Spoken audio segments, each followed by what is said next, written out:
ఇంతమందిని పెట్టుకొని అందరికీ వెరీ గుడ్ ఆఫ్టర్నూన్ అండి. అదే అదే హే భగవాన్ టీంని సపోర్ట్ చేయడానికి వచ్చిన మీడియా వారందరికీ, అలా అందరికీ ఇక్కడ ఉన్న హ్యాపీ థింగ్ ఏంటంటే ఈ గెస్ట్లందరూ అంటే నేను కూడా అందరం కలిసి యూట్యూబ్ నుంచే వచ్చాము. మీరు గెస్ట్ కాదండి, టీమ్. చెప్పండి. అదేలమ్మా. Okay. Raju weds Rambai, congrats అండి, సూపర్ హిట్ కొట్టారు. అండ్ ఇల్లిరి లిటిల్ ఆర్ట్స్ బ్లాక్ బస్టర్ కొట్టారు. అంటే ఇప్పుడే కలవడం కాబట్టి కంగ్రాట్స్ చెప్తున్నాను. Thank you. ఈ టీవీఎస్ బ్యానర్ తెలుగులో మొదటి సినిమా తీస్తున్నారు. అసలుకి ఎప్పుడు స్టార్ట్ అయిందో ఎప్పుడు అయిపోయిందో కూడా తెలియలేదు. ఒక చిన్న ప్రాబ్లం కూడా లేకుండా కంటిన్యూగా షూటింగ్ చేస్తూ గ్యాప్ లేకుండా చాలా కంఫర్టబుల్గా చేశారు. చాలా చాలా బాగా చూసుకున్నారు. థ్యాంక్ యూ నరేంద్ర గారు, ప్రొడ్యూసర్ నరేంద్ర గారు. చాలా కంఫర్టబుల్గా చూసుకున్నారు విత్ పేమెంట్స్. అలాగే డైరెక్టర్ గోపి, అసలు మీరు రేపు ఈ సినిమా చూస్తారు, ఎంతైతే చూస్తున్నారో అంతే తీసాడు. చాలా క్లారిటీగా, వర్కింగ్ డేస్ పెరగకుండా ఎంతమంది ఆర్టిస్టులను పెట్టుకొని కూడా చాలా క్లారిటీగా తీశాడు. చాలా మంచి డైరెక్టరు. అతనితో ప్రాబ్లం ఏంటంటే ప్యాకప్ చెప్పడు. మేము షూటింగ్ స్టార్ట్ చేసిన కొత్తలో అదేదో కొత్త కాల్ షీట్ ఒకటి వచ్చింది. ఉదయాన్నే వచ్చేవాళ్ళం, లాస్ట్ ఇంకా బిగ్ బాస్ అయిపోయినాక పంపించేవాడు ఇంటికి. ఇలా డే అండ్ నైట్ కష్టపడి మాకు ఇంత మంచి సినిమాని అందించిన డైరెక్టర్కి థ్యాంక్ యూ.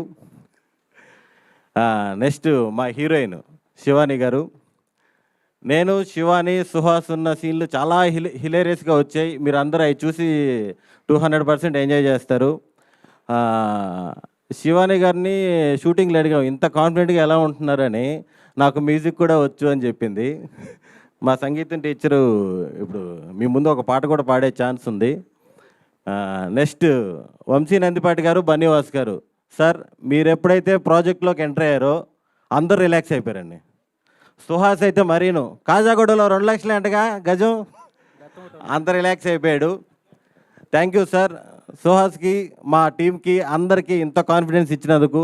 మీరు ఇలాగే మంచి మంచి కంటెంట్ ఉన్న సినిమాలన్నీ సపోర్ట్ చేసి అందరికీ హెల్ప్ చేయాలని మనస్ఫూర్తిగా కోరుకుంటున్నాను. Thank you. అలాగే డైరెక్షన్ టీం అందరు కూడా చాలా బాగా కష్టపడ్డారు. సిద్ధు, రాజు, గోపిచంద్, జేమ్సన్, హెబ్రాన్, గోపిచంద్, వీళ్ళందరూ కూడా చాలా చాలా బాగా కష్టపడ్డారు.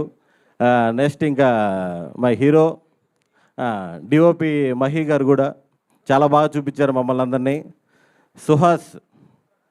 సుహాస్ నాకు షార్ట్ ఫిల్మ్స్ టైం నుంచే పరిచయం. ఇందాక చెప్పాను కదా, కాజాగూడలో 2 లక్షలే గజం అన్నాడని చెప్పి, అంత కాన్ఫిడెంట్గా ఉన్నాడని. ఒక 5-6 సంవత్సరాల ముందు ఒక చిన్న స్థలం తీసుకొని ఇంత బడ్జెట్లో ఇల్లు కట్టుకోవాలి అని చెప్పేసి హైదరాబాద్ రియల్ ఎస్టేట్ వాళ్ళు చాలా ఇబ్బంది పెట్టాడు. మనోడు చెప్పిన బడ్జెట్ తుక్కు కూడా మహేశ్వరం కూడా కాదు, ఇంకో 200 కిలోమీటర్లు పోతే శ్రీశైలం వస్తుంది. అంత దూరంలో ఉన్న బడ్జెట్లు అడిగేవాడు. ఇప్పుడేమో కాజాగూడ అంటున్నాడు. మేము షార్ట్ ఫిలిమ్స్ నుంచి నాకు పరిచయం. మజిలీలో నేను సుహాస్ ఫ్రెండ్స్ క్యారెక్టర్లు చేసాం. అక్కడి నుంచి స్టెప్ బై స్టెప్ అతను ఈ స్టేజ్కి వచ్చాడంటే సుహాస్కున్న ఏకైక బ్యాక్గ్రౌండ్ పర్ఫార్మెన్సే. ఇప్పుడు మనకి పెద్ద పెద్ద ఆర్టిస్టులు బయట నుంచి వచ్చి మన తెలుగులో చేస్తుంటారు. అలాగే సుహాస్ కూడా ఒక 50-60 crores బడ్జెట్ ఆ ముండాడి సినిమాలో ఒక మెయిన్, సరేలే మనిషి అన్నాక తప్పులు చేయడా, తెలుగులో కూడా మందాడి తెలుగులో పెట్టారేమో అనుకున్నా.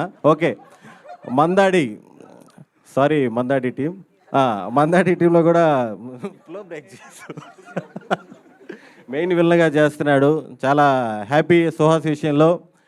ఇలాగే నన్ను ఈ క్యారెక్టర్ రెఫర్ చేస్తుంది కూడా సుహాసే. Thank you so much. ఈ సినిమాలో నరేష్ గారు, వెన్నెల కిషోర్ గారు, ఈ సినిమాలో ఫుల్ ప్యాడింగ్ ఉంది. అందరితో full out and out entertain అయితే మీరు చూస్తారు. Thank you. ఎవరినైనా మర్చిపోయి ఉంటే క్షమించండి. స్రవంతి గారు మీకు ఒక సర్ప్రైజ్ రోల్ చేశారు, మీకు ఆల్ ది వెరీ బెస్ట్ అండి. ఇంకెవరైనా మర్చిపోయా? ఎడిటర్ విప్లవ్ గారు, మీరందరికీ thank you sir. Thank you so much. చాలా పేర్లు మర్చిపోయిందండి. ఇంతమంది స్టేజ్ మీద ఉంటే ఆటోమేటిక్గా కన్ఫ్యూజన్ వచ్చేస్తుంది, టెన్షన్ కూడా వచ్చేస్తుంది. థ్యాంక్ యూ అండి. థ్యాంక్ యూ, చెప్పారు. కాదు సుదర్శన్ గారు, ఇప్పుడు మీరు సూపర్గా బ్యాక్ టు బ్యాక్ ప్రాజెక్ట్స్ చేస్తూ మీరు కూడా కాజాగూడలో స్థలం చూస్తున్నారని మాకు తెలిసింది. నేను ఇటు వచ్చా, సో ల్యాండ్ ఇలా ఇటు వచ్చారా? ఓకే. సో ఇంత సక్సెస్ఫుల్ యాక్టర్ అయిపోయారు, ఓకే. బట్ ఒకవేళ యాక్టర్ అనేది మీ ప్రొఫెషన్ కాకపోయి ఉంటే, మాకు భగవాన్ గారి ఫ్యామిలీ బిజినెస్ ఎలాగో తెలియదు కానీ మీరు ఏ బిజినెస్ చేసి ఉండేవారని తెలుసుకోవాలని ఉంది. నెల్లూరులో నేరేడుపళ్ళ బిజినెస్. నిజరా బాబు, ఎంత అనుకున్నావు అసలుకి? ఒక్కొక్క కేజీ ఎంత అమ్ముతున్నారు? అంటే 100% ఏదో ఒక బిజినెస్లో ఉండేవాడిని. పిచ్చి బిజినెస్ ఆదాయాలు ఉండవు కానీ బిజినెస్లు అయితే చేస్తుండేవాడిని. ఏ బిజినెస్? ట్రాన్స్పోర్ట్. అబ్బా, అంటే ఫ్యామిలీకి ట్రాన్స్పోర్ట్ ఉంది సార్, అందుకని లారీలు, ట్రాక్టర్లు, ఇసుక, కంకర, ఇంకా అందరు చెప్తున్నారు, మీరు చెప్పట్లేదు. అదే ఆ ఫీల్డే, motor field. Okay, super, congratulations, thank you so much. Okay, ఇప్పుడు ఎడిటర్ గారిని ముందుకు